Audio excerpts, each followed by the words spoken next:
Where there is light, I will follow. I will live in my bubble.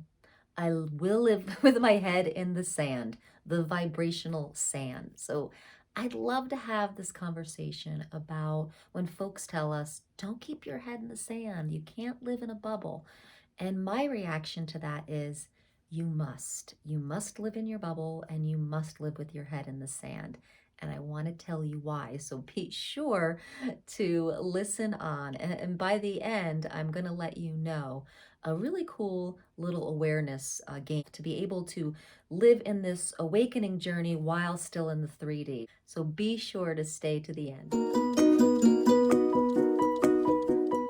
Hey guys, this is Rebecca. We're remembering our greatness together. And today I'm talking about remembering our greatness while our head is in the sand. Yes, light workers, I am telling you to keep your head in the sand. How many people have told you that that's not okay?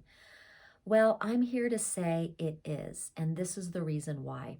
When you are in your proverbial bubble or your head is in the sand, basically what you're doing is you are in your vibrational reality. And guess what? The person telling you to not put your head in the sand is actually, they have their head in their vibrational sand as well, because they are in their bubble of their 3D reality that has cause and effect, fear, anger, blame, grief, and they're living from that reality, and they're in that bubble, and they're like, come on into this misery bubble. You need to take a look at this. We need more people on this. My take on that is, guys, misery loves company. Pain bodies fester together, right? And when we're on this awakening journey, actually, light workers and when you are really living your ascended self, actually, we really like our own company. We don't need a lot of company, but misery does love company. And when someone is saying to you, you can't keep your head in the sand, you can't live in a bubble, look around you. This is really important to get, guys. You are not doing anything wrong by staying focused on the light. You know, when people are in 3D and they're really focused in their bubble, or they have their head in the sand of 3D stuff, they have their head in the bubble of, and they're not seeing the light. They're not seeing the broader perspective.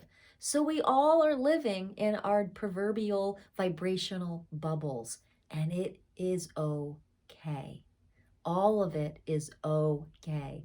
And on this ascension journey, and as we awaken, we have this broader perspective, and we grow allowance, because we know that everything is vibration. And everything that's happening on the planet on some way is a vibrational, energetic contribution to expanding consciousness, even though it looks kind of awful, right? You know, that's a judgment on that. It's like, it kind of makes our skin crawl. Some of the forms and structures and behaviors and political arenas, stuff like that, that's happening on the planet. That's why we must stay focused. Now, there is a YouTuber who I am subscribed to. I really love the way she put this. Her name is Lori Ladd, and I think that's her name. Let me just make sure. Yes, Lori Ladd. And she just put out a video a few days ago, and I really loved the analogy she used. She talked about the airport gliding sidewalk, right? You know, those, you walk on this conveyor belt and it kind of moves slowly. That's our ascension and awakening journey. And we're walking along it.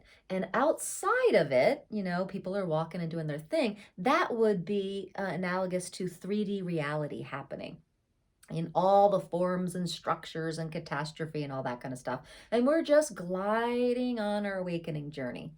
Now, she talks about really looking forward on our awakening journey. If we keep looking at everything along the way, our vibration decreases, and we want to jump out, we want to rescue and help. And guess what happens? The vibration goes down. And the vibration goes down on the planet, because you are that important. You know, I hear a lot of comments from people about, what's my mission? I feel like I'm not doing enough. I'm not doing. What if it's not about doing? What if your mission is really about being? Being a higher frequency, holding that frequency. And then every once in a while, we feel the lightness pull us to something in 3D world. There's the sex trafficking rings all being busted right now. A lot of light workers are drawn to that. And when we stay focused on the conveyor belt, when we have our head in the proverbial vibrational sand, we can feel the quickening of the light calling us to something that really is ours to do. So say the sex trafficking ring is yours to shed light on. When you go to it in 3D reality, it's really important to keep the light and keep the peace in your heart by focusing on the solution and focusing on shedding the light on it and not going dive bombing into the 3D frequencies of like that fear and disgust and blame and shame and all that kind of stuff. Don't go there. Okay, it's okay if you do, but just be aware if you're doing from that frequency. It's important to do from the frequency of that peace and light. So if you feel guided to go to that piece of 3D and that's your part to do, by all means go. But when you feel your peace leaving, ring it on back, pause, get resourced, and then go back into the ring. So as we're going on these conveyor belts, right, keep your focus until you feel the quickening. And then take your head up and take a look. Keep the proverbial vibrational sand all around you. Keep your vibrational bubble on because we want to go into 3D world with the high frequency and shine the light on that form and structure to bring it up and out so it can clear. And this, my friends, is called the time of the Great Awakening. And this is what we as light workers do. We can keep our head in the sand. We can go live on an island. We can live just quietly on our own until we feel the quickening to shine the light on something. And so we will all have that quickening. You know, a lot of us are like, but I love people, but I don't like people. I don't want to be around them. I feel like I'm a light worker, but I don't know where to be in the world because whenever I go out and be around people, I feel awful. You know, follow your lightness. Be 100% committed to staying on the conveyor belt of your awakened path and staying in your high vibration no matter what. This is that little practice I wanted to tell you about. It's basically called being 100% committed to your peace. So as you go out into the world, tiptoe out, is it okay? Go on out. And the minute your peace leaves you, reel it back in. Okay, this might mean that you just might have to step away from an interaction. You may have to go sit in your car a moment. You may have to go walk out in nature. Reel it back. Get resourced. There's lots of different ways to be resourced. I name a lot on my videos of how to stay resourced, how to clear the energy, how to raise yourself back up. So find a tool that works for you, that's in the moment and quick, and get resourced. Then broaden your perspective. As a light worker, we have the advantage. We have the advantage of a broader perspective, right? We know that everything is energy. We know that not everything's cause and effect. We know that everyone's going to have their ascension process. It's kind of like the popcorn pan, right? Everyone's going to pop at a different time into their ascension path. And we know, we have that broader perspective that we can have patience and compassion for everyone's going to find this conveyor belt of awakening eventually. And the people in 3D, before they have their awakening moment, they don't know that. So it's a little harder. There's a lot more suffering. So as we stay on our conveyor belt, we stay 100% committed to the peace. And this takes moment-to-moment awareness. The minute the peace diminishes, go get resourced, and then get a broader perspective and go at it in a different way. Now, I had an experience like that I used this with just this morning. I talk about my sons a lot. My oldest son came out and he was gonna leave quickly the house. He just woke up. He was kind of like telling me like, I don't want to talk and like I gotta leave. And I was like, whoa, you know, he has some responsibilities that he had to take care of. And I was reminding him about that. But as soon as I started to engage and get into a little bit more talking with him, he said, stop talking to me. I'm not in the mood to talk. And I could feel the trigger and I could feel the hook reaching out and starting to get into 3D mom mode. And I stopped. I reeled back. I went back out onto the deck where I was in my peace state, and I got resourced, found my peace again, got the broader perspective. And then he opened the door and said, bye, Mom, I'm leaving. I love you. And I was like, bye, have a good time. So I'm on to this now, even though I have spent all these years in my awakening journey just to parent them and be kicked into 3D frequencies with them all the time. It's just been this really rough journey with them, but I bow down to them in gratitude because in this moment, I am able to do this. I am able to pause and feel where my peace has left and get some distance, raise my vibration, and then act from there. And I didn't even have to act from there. He came to me with love. So that was kind of cool. So this is the practice, guys. Be 100% committed to the lightness and your high vibration. And when you feel the peace leave from in any relationship, it could be your love relationship, it could be your children, it could be a work situation, it could be anything out in the 3D world that's actually happening. And even with awakened people, people will hook us in. Just because we are vibing high doesn't mean we can't plummet and have a day or a moment or a week of like low vibe stuff. So be aware of when, high vibe people are having a bad day. You don't have to be around them.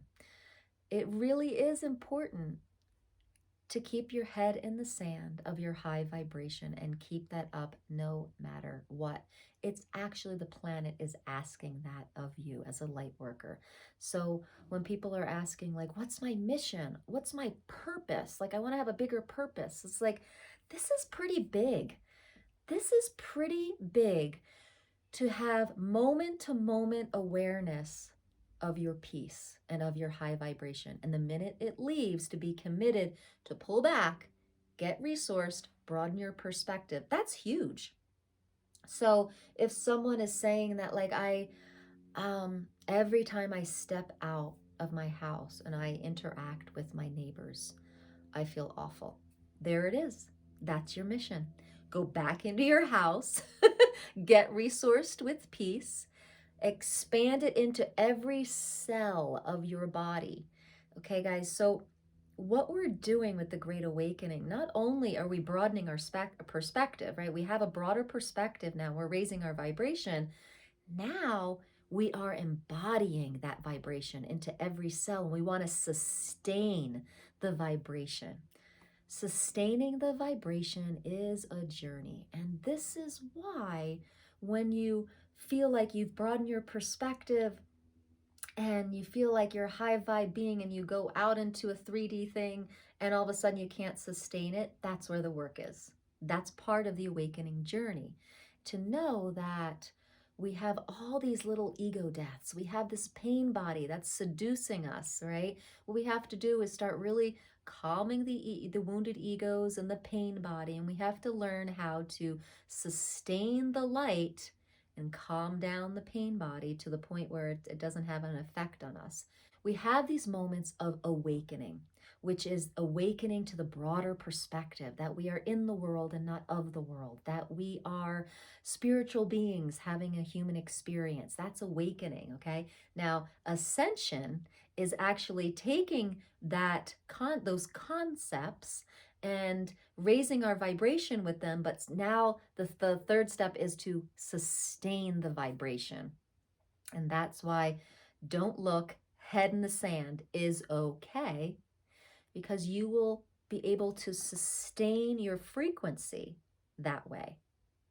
And then it's kind of like you're in this contraction, cocoon state.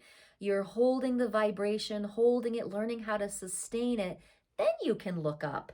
Then you can look around and feel the quickening of where you can go, right? So you can't go be a missionary into the 3D world with the light until you can sustain the light and know how to pull back and have the awareness of when the light has diminished, go fill it back up, and then go back out.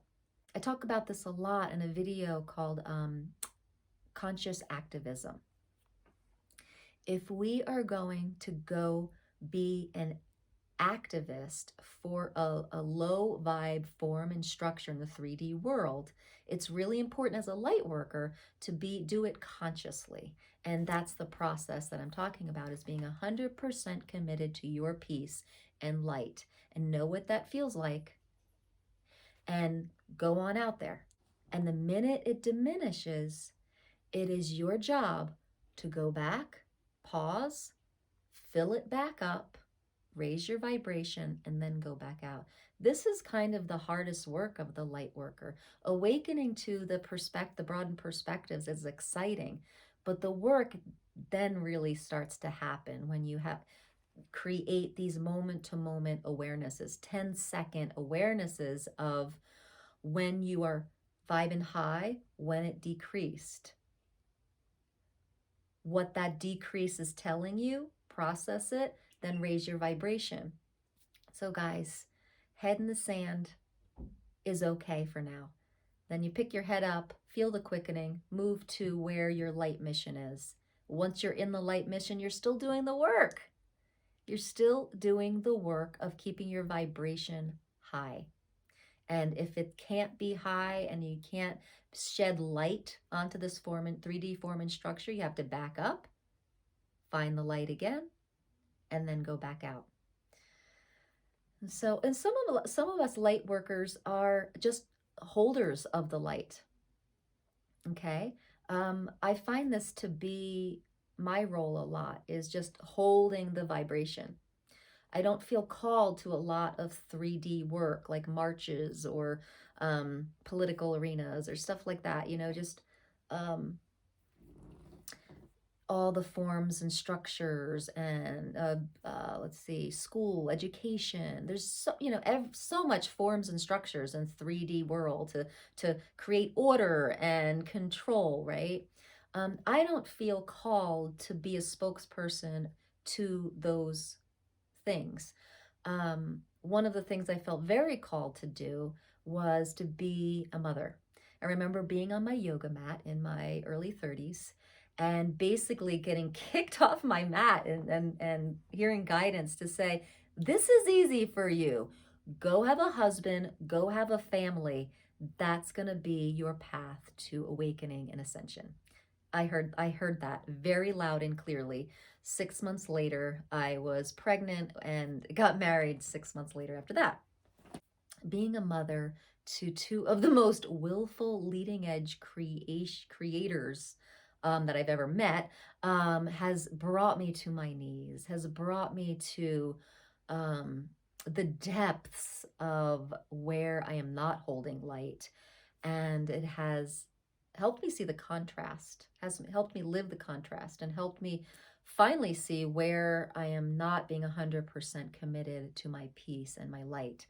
And finally, after parenting 16 years, I'm starting to see it. Oh, this is where I just fly off out of out of my light and get just dumped into 3D reality and emotions and stuff. So I've been really practicing this the past few weeks, this 100% committed to unconditional love and peace and light. And it takes, in parenting, it takes really letting go of the forms and structures of parenting and being committed here. And it's been hard for my husband and I to let go of those, parenting guidelines and judgments and all that kind of stuff. But wow, our relationship, my husband and I's relationship is doing way better. And our relationship with our sons is getting way better. So, do follow your light. The your light will guide you to what is light for you. And that's going to be different for everybody else. So that's why this practice is just about feeling your peace and light. And whenever you're out in the world and you feel it go away, it's the practice to be 100% committed to go getting resource to building that back up. So let me know in the comments if this was helpful. Let me know if you've used it and how this worked for you. It'll work fast, just like this morning when I said, like, I felt that hook happen and all of a sudden my son came out and said, goodbye, I love you. So that was surprising. So that was pretty cool. So it can happen, this little switch can happen really fast. So guys, it's okay that we have our heads in the sand. It's okay we're living in our bubble. Everybody is living in their bubble because everyone's in their own vibrational reality. And our biggest job in our awakening process and as light workers is to be an allowance of everything on the planet. It doesn't mean that that's what works for you, but it does mean that we have the perspective that everything that's happening on the planet is expanding consciousness. So I'd love to have you in my high vibe tribe. Be sure to subscribe, like, and click the bell. And I hope you go out into the world light and bright and peaceful today and see what happens. See you later.